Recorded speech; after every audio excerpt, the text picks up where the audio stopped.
حضور نے حارثہ بن نعمان کو کہا تو عرض کی ما کنت اظنو، حضور میں تو یہ گمان نہیں کر رہا تھا، میں تو سمجھتا کہ ان دہیۃ القلب واقفا معک، میں مجھے نہیں پتا تھا کہ جبریل آپ سے باتیں فرما رہے ہیں، میں نے تو سمجھا دہیہ قلبی آپ کے ساتھ کھڑے ہوئے گفتگو کر رہے ہیں، کیونکہ جبریل دہیہ قلبی کی شکل میں آتے تھے، صحابی رسول کی شکل میں۔ تو جب کہتے ہیں میں قریب سے گزرا نا تو انہوں نے جبریل نے پوچھا یا محمد من ھذا، یہ جو آپ کے غلام ابھی گزرے ہیں یہ کون ہے؟ فقال رسول اللہ صلی اللہ تعالی علیہ وسلم حارثہ بن النعمان، حضور نے فرمایا یہ حارثہ بن نعمان ہے جڑے ماں باپ دے گستاخن وہ بھی نال ایک گل سن لون۔ حضور فرماندے میں جنت وچ گیا تے میں سنیا ایک بڑا اچا قرآن پڑھ رہا بندہ، تے میں پوچھا یہ کون ہے جی؟ انہوں نے کہا جی حارثہ بن نعمان اچا قرآن پڑھ رہا جنت وچ۔ تے حضور نے فرمایا اچھا ٹھیک ہے، ماں کی خدمت کرنے کا یہی صلہ ہوتا ہے۔ ماں دے گستاخ سن لو، ہاں جی جڑے ماں دے گستاخ ہیں، ماں دے نال بندہ بھلائی کرے تو جنت بھی اچا قرآن پڑھنا بندہ۔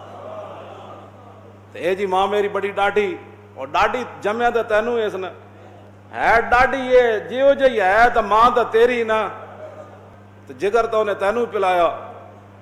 یہ تو حضور نے فرمایا لوگ زنانیاں دی اطاعت کریں گے تو ماون دے نافرمان ہو جانا۔ یہ تو حضور نے 15 چیزاں فرمائیاں، جب سرخ آندیاں زلزلے آ جان گے، لوگوں دیاں شکلاں بھی مسخ ہو جان گیا، انہاں وچ ایک جرم اے بھی ہے ہاں جی کہ لوگ اپنی ماواں دے نافرمان ہو جان گے تے زنانیاں دے اطاعت گزار ہو جان گے۔ اے معنی نہیں کہ زنانیاں نو ڈنڈے نہ کٹنا، مطلب کوئی اس دا اے مطلب سمجھے، اے نہ زنانی دی جائی تے ماں دی جائی۔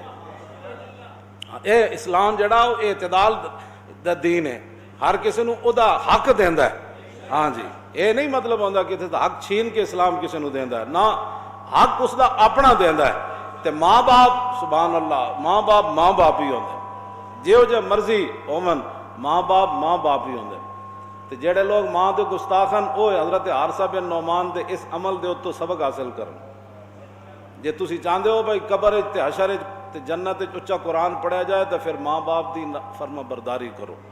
جڑا کوئی ہے تے توبہ کرے، ماں کو معافی منگے، وہ دے پیر دھو کے پیوے، وہ دی جتیاں سر تے بن لوے کہ جی میں اتنا عرصہ گستاخی کیتی، ہن جتیاں لوگ پوچھنے کتیاں جتیاں، کہندے میرے ماں دے مبارک پیراں نال لگیاں، پھر ہی معافی ہو سکدی ہاں جی۔